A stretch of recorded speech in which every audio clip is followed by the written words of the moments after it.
Salut, ici Jean-François pour Sentier du Bonheur et aujourd'hui on va parler du cas Natacha Calestrémé. Alors avant de commencer, je voudrais vous dire, monsieur, madame, toi peut-être qui est un adolescent ou une adolescente, te dire que je n'ai rien contre la famille Calestrémé Alix parce que ce sont des gens que je trouve fort sympathiques et pour lesquels j'ai une certaine considération, une certaine affection. J'ai déjà, tu pourras voir en tapant Alix dans Sentier du Bonheur, tu pourras voir que j'ai déjà parlé de pourquoi j'étais pas complètement d'accord avec Stéphane Alix, et tu pourras comprendre un peu ce que je pense de Stéphane Alix. Alors pourquoi est-ce que je parle de Stéphane Alix et que je parle de Natacha Calestrémé?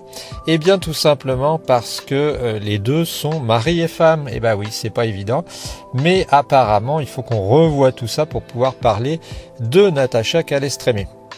Alors, je précise aussi que c'est un podcast. D'habitude, j'ai l'habitude sur la chaîne d'enregistrer des vidéos. Mais bon, là, je t'ai dit, je traverse parfois des moments un peu où je suis malade, où je suis déprimé. Et donc, je me suis mis à faire un podcast. C'est plus facile. Et puis, le seul inconvénient, c'est que ça t'empêche de me voir. Mais enfin, j'y ai pas la plastique d'une étudiante en je sais pas quoi, donc ça ne te manquera pas. Alors, et puis c'est plus reposant le podcast est plus reposant un peu. Tu peux l'écouter quand tu as envie, quand tu as le temps. J'ai rien de nouveau à t'apporter au niveau des iconographies, ni de dessins, ni de schémas à te montrer. Alors on va reprendre et on va repartir sur la famille Alix Calestrémé. Alors pourquoi est-ce que je te parle de cette dame? Parce que j'ai vu un sujet, je crois que c'est de Fabrice Midal, très intéressant, très bien tourné, sur Natacha Calestrémé qui faisait la promotion de son dernier livre pour retrouver l'énergie. Et en fait, ça m'a interpellé parce que moi je connais déjà Stéphane Alix. Quand on les connaît pas, on ne sait pas qu'ils sont mariés et femmes. Mais il va falloir qu'on reprenne un peu l'histoire des deux pour essayer de parler, de dire ce qui se passe et puis de comprendre le contexte. Alors, Natacha Calestrémé, c'est la femme de Stéphane Alix.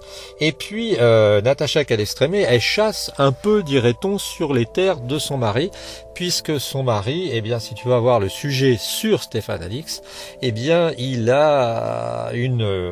un intérêt, une tendance à étudier tout ce qui est finalement un peu paranormal, un peu surnaturel. Lui n'est pas sur le même sujet tout à fait qu'elle. Ils sont sur des sujets différents. Il a exploité pas mal de thèmes, il a exploité les extraterrestres, il a exploité, si l'on peut dire, l'âme, la vie après la mort, les NDE, Near Death Experience, tu sais, les gens qui sont à moitié morts mais qui se reviennent dans notre monde. Et ce monsieur, il a fait pas mal de bruit, notamment avec des livres comme Le Test, et puis aussi le livre où il dit être une sorte de réincarnation d'un nazi qui, comme par hasard, aurait porté le même nom que lui. Donc j'ai déjà dit que je n'achèterai pas le dernier livre de Stéphane Alix, et puis je n'achèterai pas non plus le dernier livre de Natacha Calestrémé. Pour quelle raison? Pour la même raison, tout simplement parce que je ne veux pas donner de l'eau à un moulin que je ne cautionne pas, ou du moins pour lequel je pense que ça n'est pas vraiment très intéressant. Alors qu'on soit bien d'accord, de ma part, il n'y a absolument aucune jalousie, quelle qu'elle soit, de quelqu'un qui réussit, de gens qui réussissent à, on va dire, devenir populaire, parce que je crois que si je le faisais, ça fait longtemps que j'aurais arrêté cette chaîne en me disant je ferais mieux de donner des cours particuliers ou je ne sais pas quoi, plutôt que de passer des milliers d'heures sur une radio ou sur une chaîne YouTube. Donc de ce côté-là, je suis tout à fait clair dans ma tête. J'apprécie les deux. Et ce que je me dis, c'est que l'un comme l'autre, sont sans doute plus ou moins de bonne foi. Et c'est pour ça que je leur en veux pas. Et j'ai même peut-être exagéré un peu la miniature en parlant de Natacha Calestrémé. Et si elle avait tout faux, elle a sans doute pas tout faux, mais on va voir ce qui peut être tout faux. Alors, qu'est-ce qu'elle dit, Natacha Calestrémé? Et Quel est son message? Alors d'abord, ce qui me gêne moi chez Natacha Calestrémé, c'est qu'elle se définit comme une journaliste scientifique. Or, elle n'a pas, à ma connaissance, de formation de scientifique en tant que telle. Elle ne s'est pas prévalue de formation scientifique. Elle dit qu'elle se réfugie auprès de la science un petit peu parce qu'elle se sert de la science. Et alors, c'est vrai que quand si tu vas sur Amazon, tu verras, je ne sais pas si c'est la quatrième de couverture ou alors la page de vente, mais elle est chaudement recommandée par certains médecins. Donc, elle est recommandée par certains médecins et on en parlera plus tard. Ça pose des questions de déontologie, d'après moi. On pourra en discuter. Alors, pour ce qui est de Natacha Calestrémé, qu'est-ce qu'elle a fait? Qu'est-ce qui s'est passé? Alors, elle est la femme donc de Stéphane Alix. Elle a dû, je crois, le rencontrer. Stéphane Alix est de 68 de mémoire. Elle a dû le rencontrer à une époque où ils devaient faire ensemble ces reportages là sur les enquêtes extraordinaires, quelque chose comme ça. Et donc, elle a un peu emboîté le pas de son mari, s'est intéressée aux mêmes choses. Et qu'est-ce qu'elle nous dit dans cette interview avec Fabrice Midal? Eh bien, elle nous dit tout simplement, Natacha, que en fait, elle a étudié les chamans du monde entier, les médecines traditionnelles, les peuples premiers, la fameuse sagesse des peuples premiers qui peut être chère à André Rieu, je crois, et en fait, eh bien, elle s'est aperçue, rends-toi compte on va dire de la prouesse, elle s'est aperçue qu'en fait, il y avait un parallèle avec une sorte avec la physique quantique, avec finalement les neurosciences, tout ça pour expliquer et les nouvelles voies bien sûr de traitement, que en fait on était en train de redécouvrir la sagesse des peuples premiers et que en fait elle avait réussi, voilà, ça c'est très fort, Natacha avec ses petits bras, elle a réussi à nous faire une synthèse de la sagesse des peuples premiers, de la sagesse des chamans, pour nous finalement apporter une méthode sous forme de protocole. Tu remarqueras que le mot protocole c'est un mot médical qu'on utilise beaucoup dans le métier médical, dans les métiers médicaux. Je côtoie assez souvent des gens qui sont dans le médical et donc voilà, elle utilise des protocoles pour réussir à nous redonner de l'énergie, à nous libérer, etc. Alors sur le principe c'est très bon, c'est super, ça donne envie et pour avoir écrit des articles avec lesquels je pouvais parfois partir en vacances, je peux te dire que c'est tout à fait dans la ligne d'un journaliste, puisque quand tu es journaliste tu cherches à trouver ce qu'on appelle un angle pour arriver à vendre ton papier. Et là elle s'est pas trompée la Natacha parce que l'énergie c'est la chose qui nous manque dans les sociétés actuelles. À tort ou à raison, pourquoi on a tous nos explications, mais l'énergie nous manque de manière impressionnante. On est tous des loques, on est tous des merdes. Certains disent, Thierry Casasnovas te dira que c'est parce que le matin, eh bien, on se réveille et qu'en fait, on aurait dû avoir plus de minéraux et tout, et que là, je suis en train d'ouvrir la fenêtre là, parce qu'il fait chaud. Et en fait, il t'explique le Thierry Casasnovas que on est des lopettes parce que on n'a pas de minéraux. D'autres t'expliquent que c'est parce qu'il y a le Wi-Fi. D'autres t'expliquent que c'est parce qu'il y a des pesticides dans ta nourriture, d'autres t'expliqueront que c'est parce que tu as une dent dévitalisée et qu'ils ont introduit du cyanure, et puis d'autres te diront aussi peut-être ta chaleur te dira que c'est la CIA qui t'exploite par l'intermédiaire des vaccins et qu'ils ont placé un micro dans ton vaccin Covid. Mais moi, je ne te dirai pas ça, puisque ta chaleur te dit pas tout à fait ça, mais enfin, il te parle de Bill Gates. Donc ce qui se passe en tout cas, c'est que Natacha a trouvé un super filon, puisqu'elle a trouvé l'idée de l'énergie, puisque le motto, le but de Natacha maintenant, ça va être de nous rendre notre énergie, cette énergie qui a été perdue.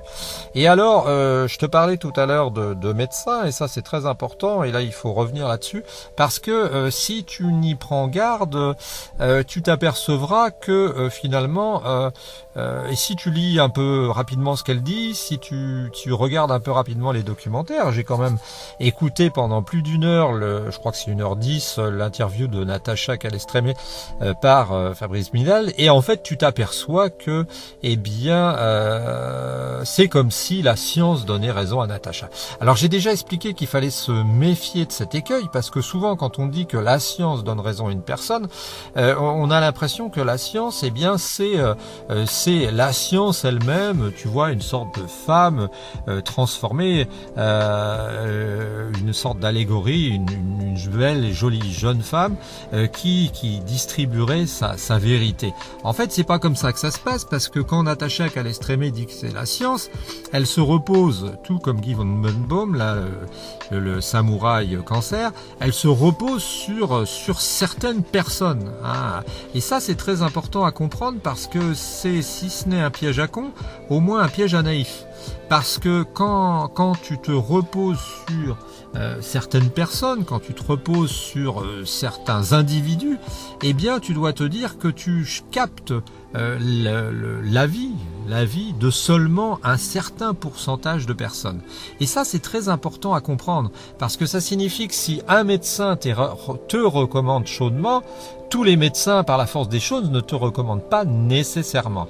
Et il suffit que tu aies une certaine relation d'intimité, de fraternité, d'amitié tout simplement avec un médecin pour qu'il soit capable de t'écrire la 4e de couverture, l'accroche de ta 4e de couverture. Et c'est là le problème, c'est que bien souvent, un peu comme le samouraï cancer, que j'apprécie vraiment et que je trouve lui aussi adorable, eh bien on se trouve en face de gens qui nous disent qu'ils ont la caution de la science, alors qu'ils ont trouvé certains scientifiques, voire certains médecins, pour confirmer ce qu'ils font. Et je ne critique pas qu'il n'y ait pas des gens qui soient intéressés. Alors ce qui se passe, tu vois, on peut dire aussi qu'il y a 2 poids 2 mesures, puisque les scientifiques ou les médecins qui ont essayé d'aider Thierry Casasnovas se sont trouvés marginalisés, se sont trouvés blacklistés, alors qu'en fait, il semble qu'on puisse encore témoigner, on va dire, de la considération pour le travail de Natacha Calestrémé, sans risquer de passer dans le côté obscur de la force. C'est encore bien dans un sens, mais ça signifie quoi? Ça signifie tout simplement que, eh bien, ça n'est pas parce que quelques personnes qui sont ou médecins ou etc. Autre chose disent qu'ils ont réussi, ils ont trouvé l'approche de Natacha Calestrémé correcte, qu'ils sont nécessairement dans le vrai. Hein, et c'est un peu comme si tu vois, je te disais, bon bah moi je suis professeur et dans ce cas-là, tout ce que je vais dire est vrai. Bah non, je peux dire de gigantesques conneries. Hein, et c'est ça le problème, si tu veux. C'est d'ailleurs c'est un problème qui s'est posé parce que tu m'excuses, t'entends peut-être une mobilette en fond là, mais il y a une mobilette qui se promène depuis tout à l'heure. Ils doivent prendre plaisir à faire le tour du pâté de maison. Je l'ai fait quand j'étais petit, mais là ça commence à être un peu limite.